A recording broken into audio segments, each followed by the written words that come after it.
자, 이번 시간에는 별의 에너지원과 내부 구조에 대해서 한번 해볼 겁니다. 우리가 별의 에너지원과 내부 구조를 새로운 소단원으로 배우긴 하지만 실제로 여러분 에너지원은 이미 알고 있죠. 여러분들이 알고 있다시피 핵융합입니다. 핵융합. 선생님은 수소 핵융합 가지고 핵융합에 대해서 설명을 좀 해볼게요. 수소 핵융합. 자, 이거를 두 개로 나누어서 봅시다. 첫 번째 수소를 볼게요. 먼저. 자, 핵융합 앞에 붙는 이 수소는 뭘까? 이 수소는 재료입니다. 재료. 핵융합을 하는 재료라고 생각을 하면 돼요. 이 재료를 이용해서 핵융합을 하는 거죠. 자, 그럼 재료가 있다고 해서 핵융합이 다 가능할까? 그런 건 아니죠. 잠시. 재료가 있다고 해서 무조건 핵융합이 할 수 있는 건 아닙니다. 여러분 눈앞에도 지금 수소가 굉장히 많거든.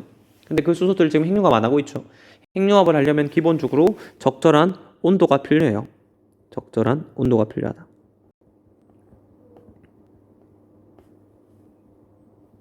예를 들면 뭐 수소는 1000만 K, 뭐 헬륨은 1억 K, 뭐 이런 것들 있죠. 하나 더 해볼까? 탄소 얼마였죠? 탄소 3억 K였죠. 뭐 이런 것들. 어쨌든 재료만 있다고 해서 핵융합을 할 수 있는 건 아니고 적절한 온도가 있어야만 핵융합이 가능하다. 그리고 이렇게 만들어진 에너지, 핵융합을 통해서 만들어진 에너지를 우리는 핵융합 에너지라 불러요. 에너지 이거 핵융합 에너지. 앞에 수소가 붙어 있으면 수소를 이용해서 에너지를 만들었다? 수소 핵융합 에너지라고 해도 돼요. 헬륨을 이용해서 에너지를 만들었다? 헬륨 핵융합 에너지라고 해도 상관없습니다.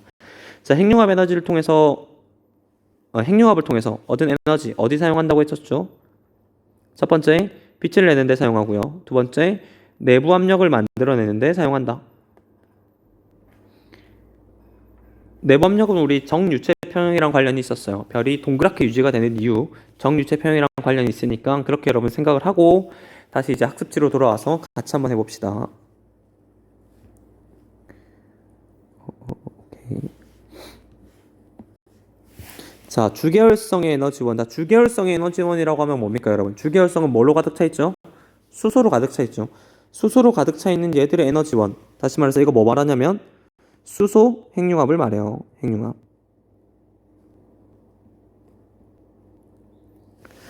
자, 밑에 계속해 볼게요. 원시별의 중력 수축 과정에서 중심부의 온도가 얼마 도달해야 되죠? 수소 핵융합이니까 1000만 K. 1000만 K에 도달하면 수소가 핵융합하여 헬륨을 만드는 수소 핵융합 반응이 발생을 한다. 자, 그때 만들어진 수소 핵융합을 통해 내부 압력이 발생하고 별의 크기가 일정하게 유지가 되는 주계열성이 만들어진다. 여러분 이거 한번 해볼게요. 자, 수소 핵융합이 있어요. 여기 수소 핵융합. 선생님 말했다시피 수소 핵융합은 기본적으로 앞에 있는 것들이 융합돼서 하는 과정이라고 생각하면 돼요. 융합돼서 더 무거운 걸 만드는 과정이라고 생각을 해야 되는데 수소 핵융합은 수소를 이용해서 헬륨을 만들어내죠. 됐죠, 여러분? 그럼 위에 여기 나와 있죠. 그대로. 수소가 핵융합하여 헬륨을 만드는 과정이고 그때 만들어진 에너지는 어디? 내부 압력을 만드는 데 사용하고 여기 적혀 있지 않은 광도를 만드는 데 사용한다. 라고 생각을 하고요. 그리고 별의 크기가 일정하게 유지가 되는 이거 정유체 평형이죠, 여러분. 정유체 평형.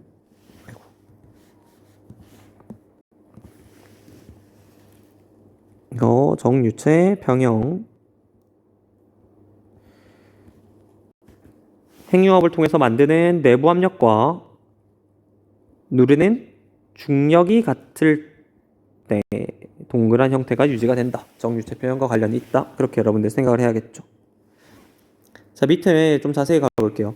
4개의 수소 원자핵이 1개의 헬륨 원자핵을 만드는 과정. 이거 수소 핵융합 말이에요. 선생님 그냥 기호로 적을게요. 수소 핵융합. 자, 우리는 이때까지 어떻게 배웠었냐면 핵융합이라는 거는 수소가 모여가지고 헬륨을 만들어내는 거구나 이렇게 배웠죠. 좀 더 정확히 표현하면 수소 4개가 모여서 1개의 헬륨 원자핵을 만드는 과정이다. 이렇게 여러분들이 생각을 해야 돼요. 그러니까 1대1로는 안 하고 4개가 1개로 바뀐다. 이렇게 여러분들이 생각을 해줘야 되고요.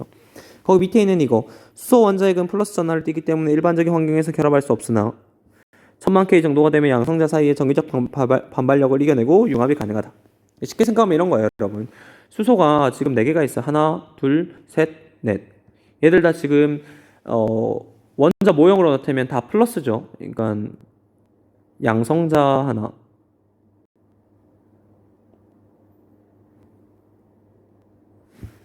이렇게 전자가 이렇게 있죠. 근데 여기서 여러분들이 생각해야 되는 게 뭐냐면 수소 원자와 이렇게 하면 어려운데 수소 원자는 어떻게 되냐면 수소 원자 핵과 전자로 이루어져 있죠. 전자. 이 수소 핵융합 할 때는 전자는 필요 없어요, 여러분. 수소 원자 핵이 합쳐져서 한단 말이야. 자, 여기 있는 수소 원자 핵은 뭐냐면 양성자 말하는 거죠. 이거 플러스. 쉽게 생각하면 수소 원자 핵만 가지고 보면 얘들 다 플러스야. 플러스. 근데 플러스끼리 여러분 어떻게 결합합니까, 여러분? 결합할 수가 없죠, 실제로는. 그런데 일정한 온도 1000만 K가 되면 얘들이 합쳐질 수 있다. 얘들이 합쳐져 가지고 헬륨으로 만들어질 수 있다. 이게 수소 핵융합 과정이에요. 두 번째 거는 좀 이해하기 어려운데 쉽게 생각하면 수소 원자핵은 플러스다. 플러스 4개가 합쳐져서 헬륨 원자핵 하나를 만들어야 되는데 플러스 4개를 어떻게 합칠까? 적절한 온도가 되면 합쳐질 수 있다. 이렇게 설명을 하는 거죠. 자, 그 밑에 거 여러분 계속 해볼게요. 그 밑에 거. 헬륨 원자핵 한 개의 질량은 수소 원자핵 4개의 질량의 합보다 조금 작은데 이만큼 에너지로 전환된다. 이 말은 여기 밑에 있는 이 그림을 설명하는 것과 같아요. 이거 선생님이 설명을 한번 해볼게요. 자, 수소가 이렇게 있고요. 수소. 얘들이 합쳐져가지고 헬륨 원자핵을 만들어내요. 됐죠, 여러분? 자, 이때 수소 원자핵 4개의 질량은 얼마냐면 저기 왼쪽 그림에 나와 있죠. 이거 선생님도 몰라. 6.7456 곱하기 10의 마이너스 27승 킬로그램이고요. 헬륨 같은 경우는 하나 얼마냐면 6.6954 곱하기 10의 마이너스 27 킬로그램이라고 말을 해요. 자, 그러면 수소 4개가 합쳐져 가지고 헬륨 원자핵 한 개를 만들어냈는데 질량이 지금 커졌어요, 작아졌어요? 질량이 작아졌죠. 자, 이때 질량이 작아진 걸 뭐라고 하냐면 질량을 잃어버렸다라고 해서 질량 결손이라고 말을 해요. 질량이 잃어버렸네. 자, 이 질량 잃어버린 거 어디로 갈까 그러면? 선생님이 항상 말했다시피 자연은 쌤이야. 그러니까 모든 게 다 공평했으면 좋겠고 내가 잃어버렸으면 얼마를 얻어야 되고 내가 얻었으면 또 잃어버려야 되는 게 세상의 이치란 말이야. 그러니까 원래대로 항상 쌤이 원래대로 돌아가는 걸 좋아해요. 근데 여기서 지금 질량을 잃어버렸단 말이야. 자연 상태에서 질량을 잃어버리면 얘는 다른 걸로 바뀌어야 된다는 거거든요.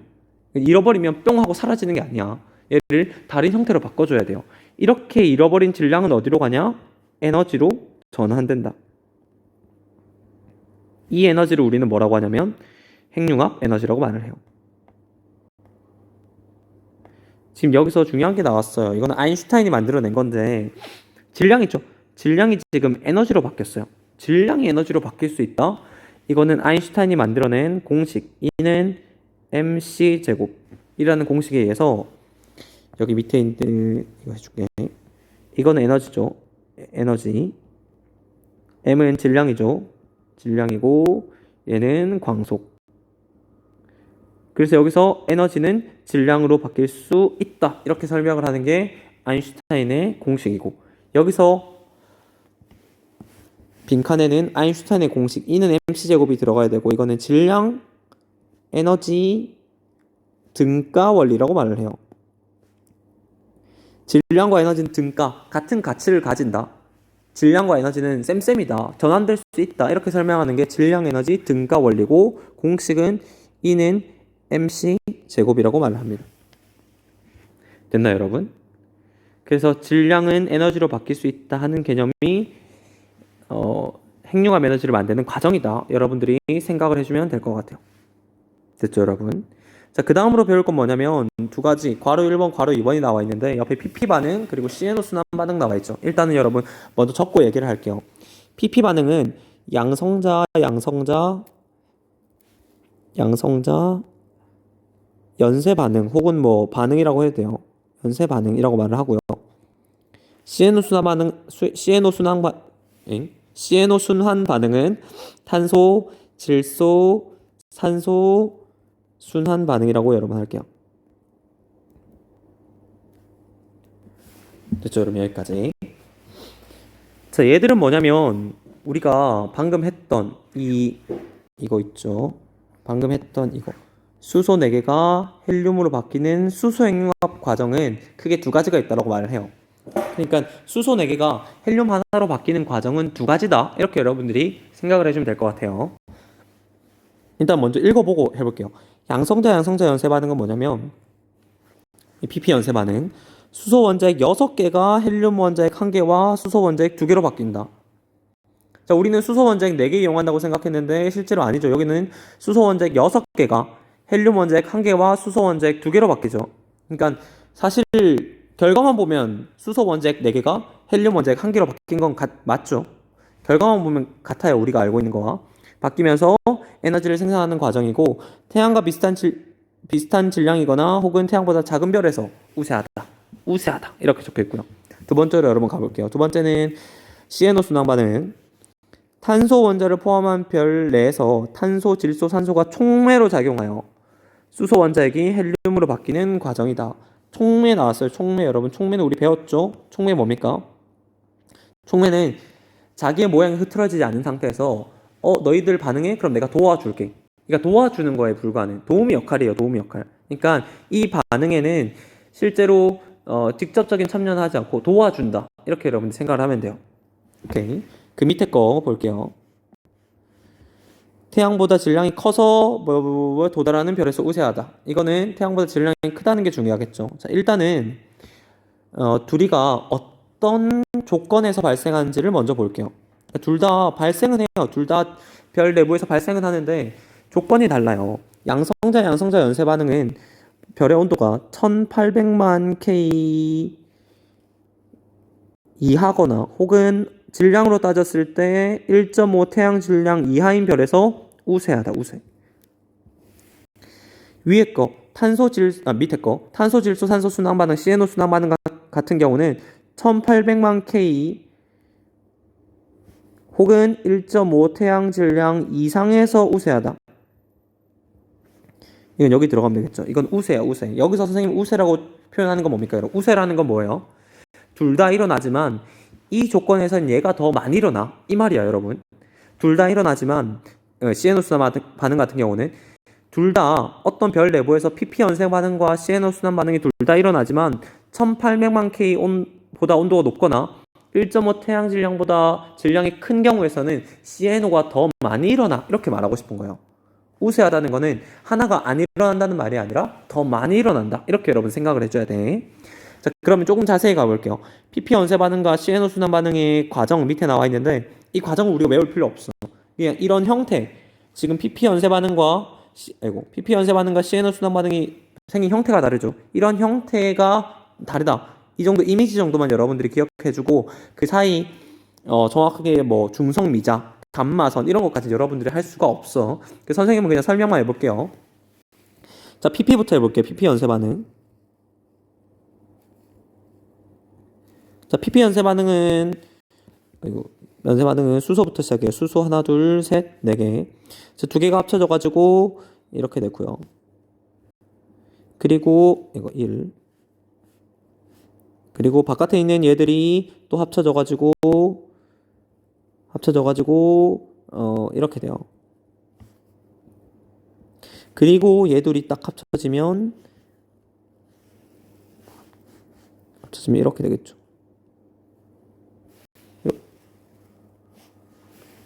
이렇게 되나?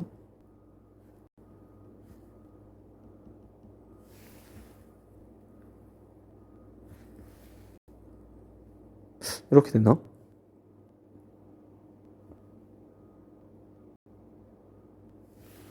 그쵸? 오케이. 그래서 여기서 여러분들이 볼 수 있는 게 뭐냐면 수소 6개 사용했죠. 그리고 결과적으로 나오는 거 뭐예요, 여러분? 아이고, 이게 빠졌구나. 그래서 내가 이상했구나. 오케이, 미안. 이렇게 나와야 되죠, 미안. 나오고 결과물 뭡니까, 여러분? 결과물은 수소 하나, 수소 둘, 헬륨. 그럼 결과적으로 수소 4개가 헬륨 1개로 바뀐 거죠. 이게 PP 연쇄 반응이다. 연쇄적으로 타타타타타타타타타 일어난다고 해서 연쇄 반응이에요. 자, 두 번째로 여러분 나볼게요. 두 번째는 미안, 제 마음이 급해서 그래. CNO 순환 반응.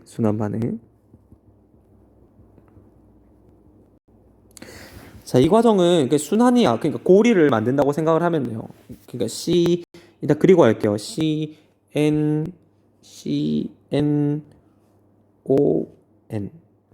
탁 이렇게 탁탁탁탁탁탁 이렇게 고리를 만들죠. 이 과정에서 수소 개입하고요. 이 과정에서 수소